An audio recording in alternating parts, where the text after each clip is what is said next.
Bonjour à tous, donc Catherine Angonin, je suis chargée de mission au Conseil régional dans le service innovation filière où je suis chargée du suivi de certaines thématiques des filières.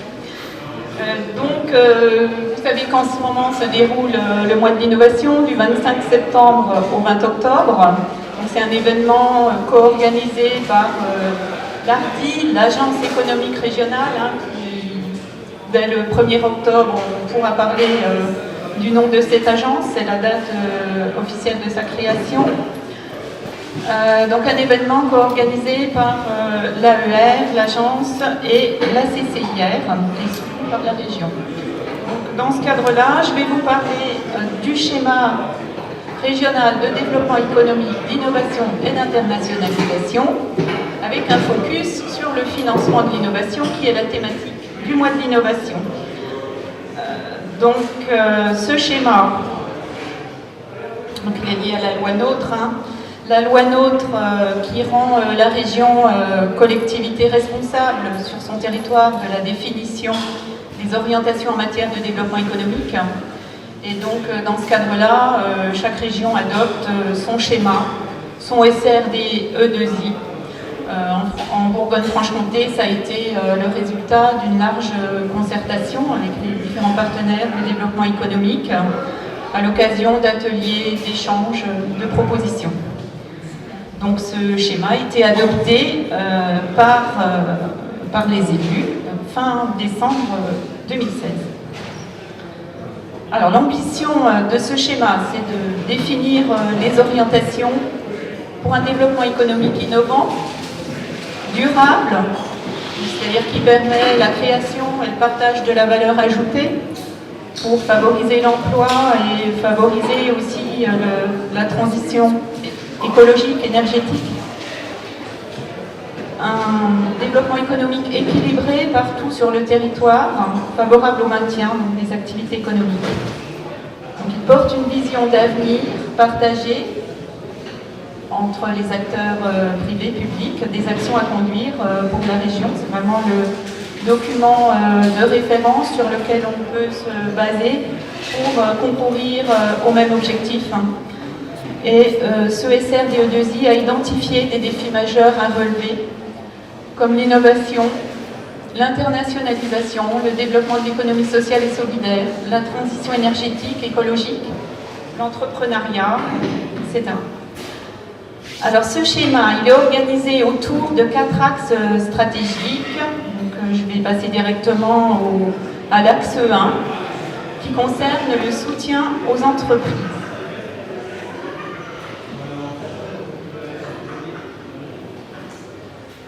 Donc, en Bourgogne-Franche-Comté a été mis en place début de l'année 2017 en application du schéma un dispositif global, harmonisé et renforcé d'accompagnement, d'aide aux entreprises pour répondre à beaucoup de besoins.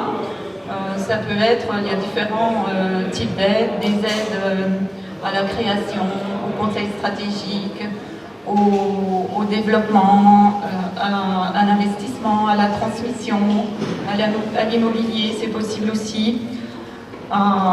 Bien sûr, également à l'international. Voilà. Donc il y a différents types d'aides qui sont mobilisées dans le cadre d'une approche globale des besoins de l'entreprise et en mobilisant les outils d'ingénierie financière. Donc par exemple, les aides sous forme d'avance remboursables sont privilégiées en recherchant un effet levier sur les prêts bancaires et sur le renforcement des fonds propres. Bien entendu, pour renforcer globalement la structure financière de l'entreprise, de manière à lui donner plus de chances pour la réussite de son projet. Alors le deuxième axe du SRDE2I, il prévoit un appui fort sur les leviers de croissance qu'on a vu tout à l'heure, pour rendre l'économie régionale plus compétitive, ouverte à la mondialisation, plus forte aussi pour faire face aux mutations numériques et aux défis de la transition écologique.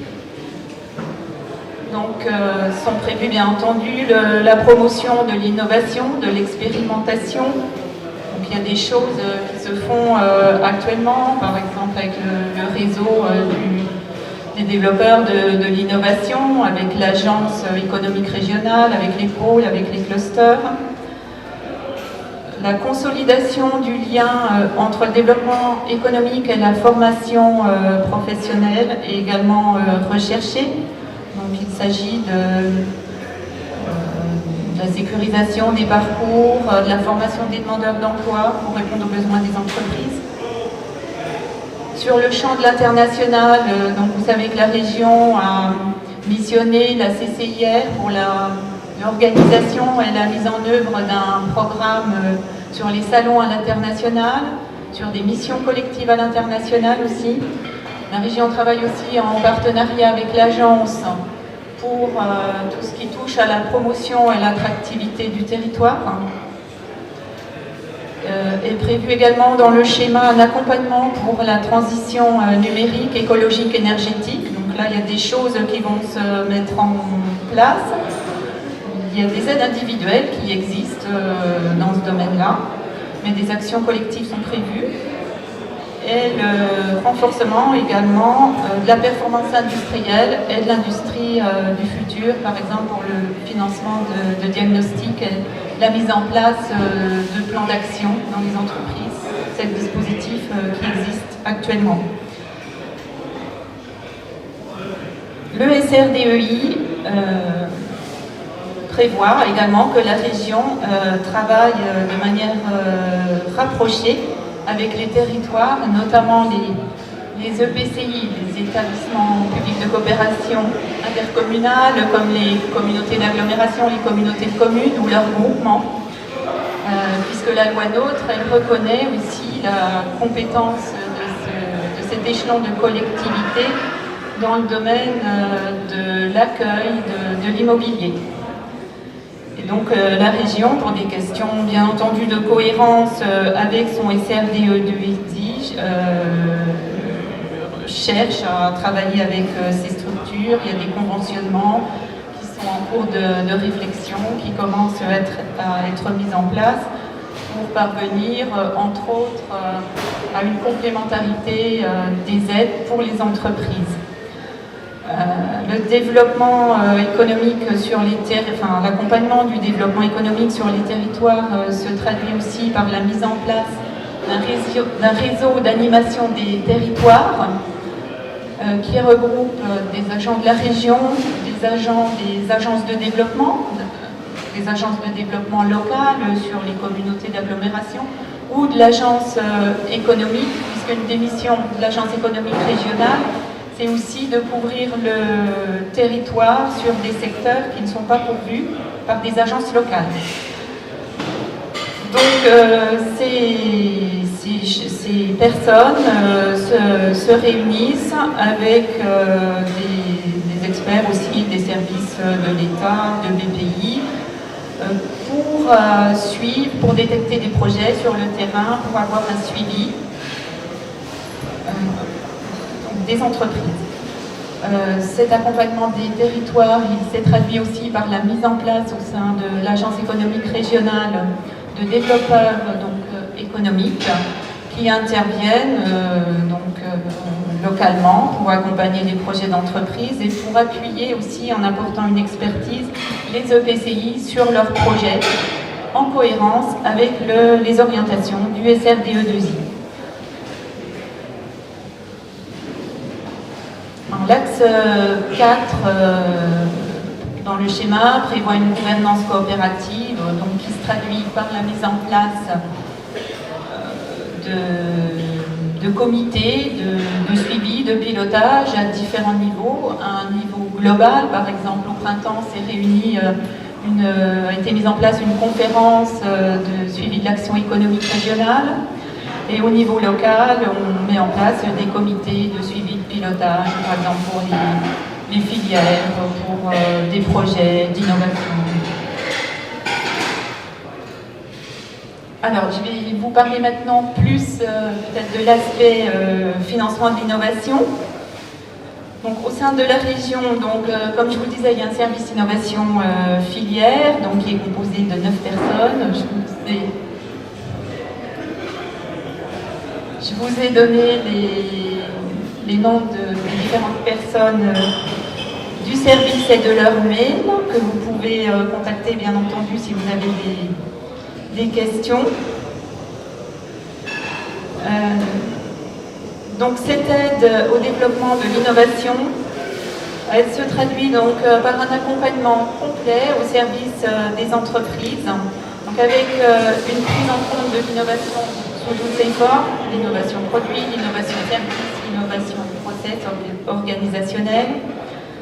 Elle passe aussi par tout un travail de promotion, de détection de projets sur le terrain, de sensibilisation des entreprises, de coordination du réseau des développeurs de l'innovation et de détection des projets. Et tout ce travail est confié donc, à l'agence économique régionale. Et la région a mis en place des dispositifs d'aide pour minimiser les prises de risques dans les entreprises.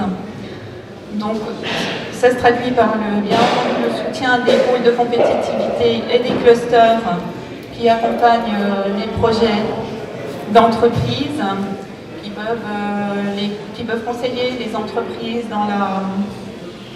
dans la structuration, l'ambition de leurs projets, la recherche de partenaires, le type d'appel à projet qui peut être visé. Ça peut être un projet régional ou un projet national, par exemple les FUI, voire européen. Et la région apporte des financements appropriés pour que l'innovation réponde aux besoins de marché. Alors, différents types d'aides ont été mis en place, sont en vigueur partout sur la région. Dans le cadre d'un fonds régional d'innovation qui vient d'entrer en vigueur par un partenariat avec BPI. Ce fonds permet donc c'est un point unique pour les entreprises qui déposent leurs projets. Et ça permet de mobiliser des fonds de la région, des fonds de l'État ou d'autres collectivités, puisque ce fonds est ouvert aussi aux EPCI. Donc nous avons différents dispositifs d'aide qui permettent de couvrir les différentes phases d'un projet d'innovation, depuis sa faisabilité jusqu'à sa commercialisation pratiquement. Nous avons la Presta-Inno, donc c'est une petite aide qui pour une entreprise qui a besoin de faire appel à un prestataire pour valider soit une étape de son projet, soit tester une nouvelle formulation, un produit, pour répondre, pour faire appel à un expert en business model, en propriété intellectuelle. Le taux d'aide peut aller jusqu'à 70%, c'est 70% pour les entreprises de moins de 50 salariés, et il est plafonné à 8 000 €. Nous avons également les études de faisabilité, donc, qui sont faites pour aider l'entreprise à formaliser un projet, à rechercher des partenariats, conduire une étude de marché, étudier la faisabilité technico-industrielle, commerciale. Le taux d'aide est de 50% avec un plafond de 70 000 €. Les bénéficiaires sont là aussi essentiellement les PME. Nous avons des aides également pour la réalisation, la mise en œuvre des projets d'innovation collaboratifs, donc multipartenaires, entre au minimum 2 entreprises. Ça peut être une entreprise, un laboratoire, 2 entreprises ou davantage de partenaires. Pour développer des innovations, souvent les petites entreprises ont besoin de faire appel à des expertises extérieures qu'elles n'ont pas chez elles. Le fait de travailler en partenariat, ça permet de porter une ambition plus forte et d'arriver à un résultat plus rapide. Donc, nous avons différents taux d'aide selon la taille de l'entreprise et selon aussi que l'innovation est plus ou moins proche du marché. Si on est sur la phase recherche industrielle, le taux sera différent la forme de l'aide aussi peut être différente d'une innovation qui est proche de l'industrialisation et du marché. On privilégie par exemple les prêts à taux zéro, les avances récupérables en cas de succès pour les projets qui sont proches du marché. En moyenne, les taux d'aide sont de 50% pour les PME, pour le développement de ces projets collaboratifs. Donc les laboratoires, eux, peuvent bénéficier d'une aide à un taux de 100%, les laboratoires publics. Alors nous avons également un dispositif régional pour l'innovation sociale, donc qui permet d'aider des associations, des entreprises et des structures de l'économie sociale et solidaire, avec un taux d'aide de 50%, des montants qui varient entre 30 000 et 400 000 euros pour les entreprises, et donc pour des projets innovants qui répondent à un besoin social peu ou pas satisfait, qui s'inscrivent dans un modèle économique viable, qui est créateur d'emplois. Je vais vous parler également d'un nouveau dispositif qui n'est pas encore en vigueur, qui devrait l'être début 2018, mais bon, c'est une manière de communiquer sur la mise en place du programme d'investissement d'avenir régionalisé, donc avec des appels à projets régionaux et un financement à parité entre l'État et la région, pour les aides aux entreprises dans le domaine de l'innovation et puis pour les aides aux filières, donc l'opérateur et BPI. Et donc c'est un montant de 21 millions d'euros sur 3 ans pour la région Bourgogne-Franche-Comté qui est dédiée à ces types de projets. Donc là, on va être sur des projets quand même assez ambitieux, avec des activités nouvelles qui répondent à des nouveaux marchés, pour des PME, avec des aides toujours pareilles pour à différentes phases, différents stades de l'innovation, depuis l'étude de faisabilité, avec des aides qui peuvent aussi permettre qui peuvent aussi aider l'industrialisation de l'innovation. Donc là, on peut avoir des aides jusqu'à 500 000 euros par projet pour une entreprise. Les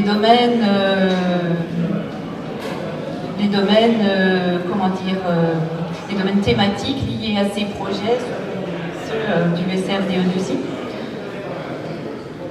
Et on a également, dans le cadre de ce PIA3, le projet d'accompagner les filières pour des actions collectives qui peuvent comprendre aussi de l'investissement, des unités industrielles partagées, la mise en commun de compétences pour mutualiser des travaux de RDI, des outils collaboratifs à vocation non technologique, par exemple tout ce qui touche à la logistique, les achats, l'informatique, les RH. Et donc là, avec des aides conséquentes qui peuvent atteindre 2 millions d'euros. Et également, de façon complémentaire, il y a un dispositif d'ingénierie pour la formation professionnelle innovante qui peut être financé avec l'opérateur CDC. Dans le domaine du financement de l'innovation, il y a aussi les fonds européens. Vous savez que la région est sur la programmation des fonds européens 2014-2021 et autorité de gestion, et qu'elle peut financer en Bourgogne, dans le PO Bourgogne et un PO Franche-Comté aussi. Tout ça n'a pas encore fusionné puisqu'on est dans des programmations. Donc tout projet collaboratif en Bourgogne peut être financé.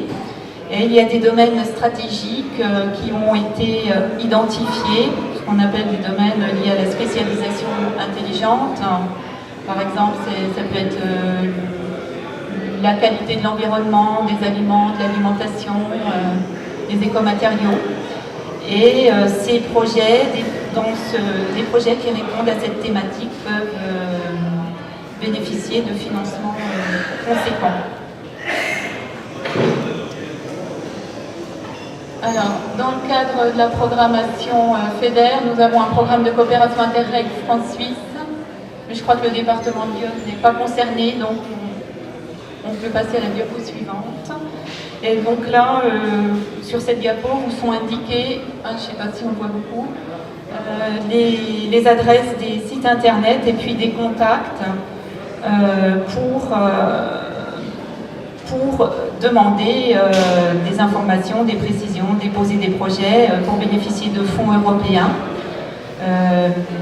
Il faut bien sûr faire une demande spécifique pour ces fonds, pour pouvoir bénéficier de ces fonds. Je vous remercie de votre attention. Je ne sais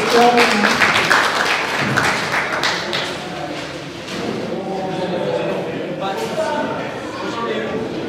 Je suis une entreprise dans la région d'Auxerre, je pense. J'ai un projet d'innovation à qui je m'adresse. Je dois formaliser qui peut être le contact de proximité.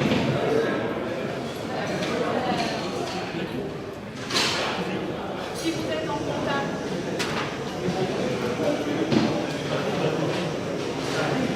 Non, mais peut-être déjà. Il y a dit qu'on va compléter par la zone des commerces. Alors, on travaille vraiment tous en réseau, on s'informe mutuellement de nos informations réciproques.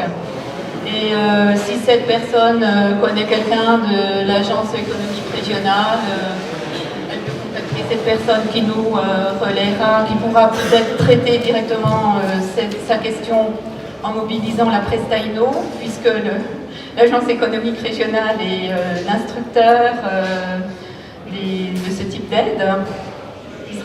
L'aide sera ensuite versée par BPI, enfin toute une construction a été mise en place. Elle peut contacter aussi la région ou BPI. Il n'y a pas de souci. Je vais faire compléter peut-être par d'autres acteurs locaux, je pense en particulier aux acteurs consulaires, donc peut-être Patrick Cotin. Oui, merci. Effectivement, donc l'entreprise peut contacter sa chambre de commerce, en l'occurrence à Auxerre ou à Sens, puisqu'on sera en mesure ensuite de l'orienter sur le bon interlocuteur en fonction de la thématique ou de sa problématique. Interlocuteur que vous avez cité. Voilà. Mais le contact peut être pris en local, ensuite on fera le relais comme on l'a toujours fait. Donc si je paraphrase un peu ce que dit Patrick, ça veut dire que l'entreprise ou le porteur de projet, il arrive avec son projet, c'est ensuite au niveau de son contact de proximité qu'on va l'aider à identifier le bon contact pour l'accompagner au mieux dans sa démarche, et non pas le balader, si je peux me permettre de l'exprimer familièrement. Je crois que c'est important cet aspect-là. Est-ce que peut-être qu'on peut parler aussi des délais? Est-ce que ce sont des dispositifs faciles à mettre en place?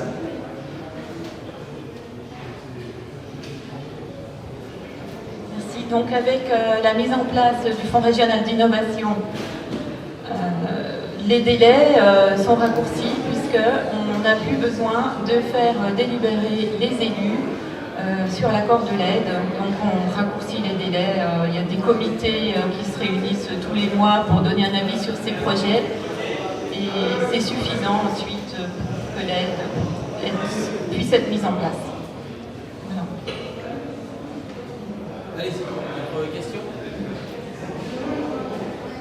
Est-ce qu'on peut dire qu'entre valider le projet qu'une entreprise aurait ou un projet et puis sa concrétisation avec le lancement sur le marché, voire une action à l'international, on a un continuum d'accompagnement? Oui, bien sûr, tout à fait. Oui, on a comme je vous le disais, toute une gamme d'outils qui peut s'appliquer, qui sont gérés soit par BPI, soit par des instructeurs en région pour les autres aides aux PME. Nous avons des aides au développement international individuel, nous avons des actions collectives avec la CCI.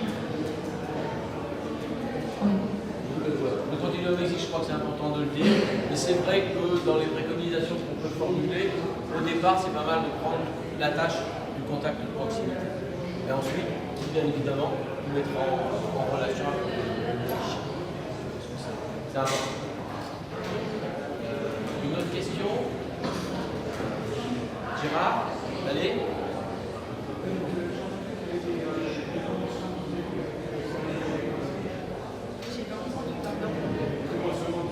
Ah oui.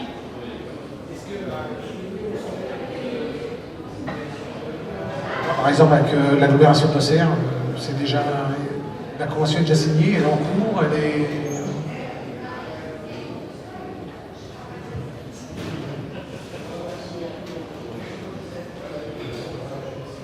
Pour vous répondre correctement, je préfère demander à mes collègues qui suivent plus précisément cet aspect-là. Mesdames et messieurs, 3 conférences à 13h dans l'espace conférence numéro 2. La sécurité des données d'usage, obligations liées à la loi GDPR, donc avec la société liée.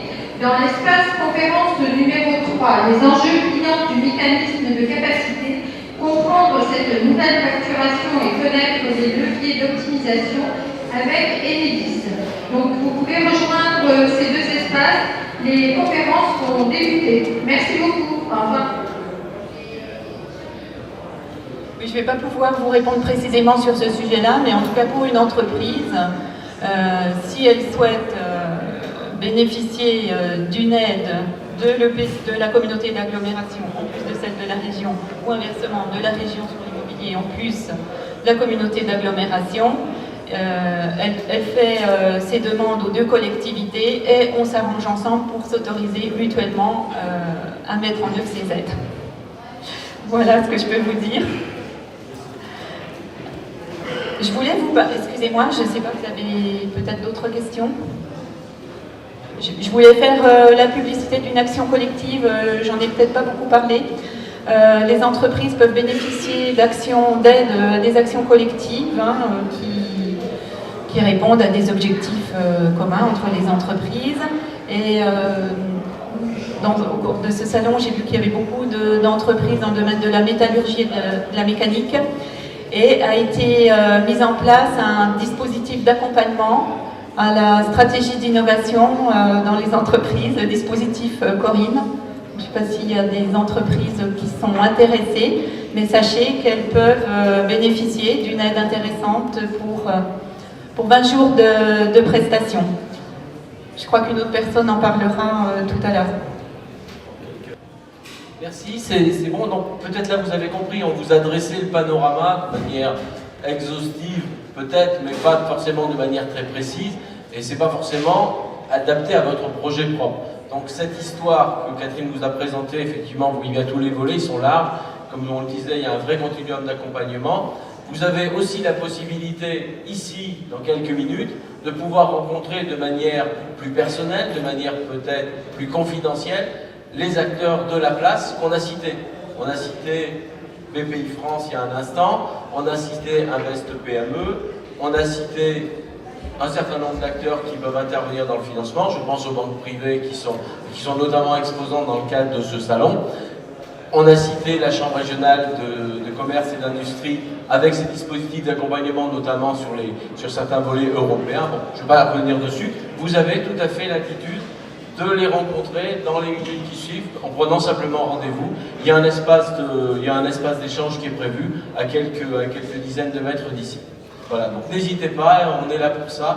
C'est important de raisonner de la sorte pour voir un peu le panorama, mais retenez bien que ce ne sont pas vos projets qui s'adaptent aux procédures, mais les dispositifs d'accompagnement qui se calent au mieux sur vos projets. Et nous, dans notre région, c'est ce qu'on essaie un petit peu de faire. Voilà, je vous remercie, je vous souhaite une bonne après-midi.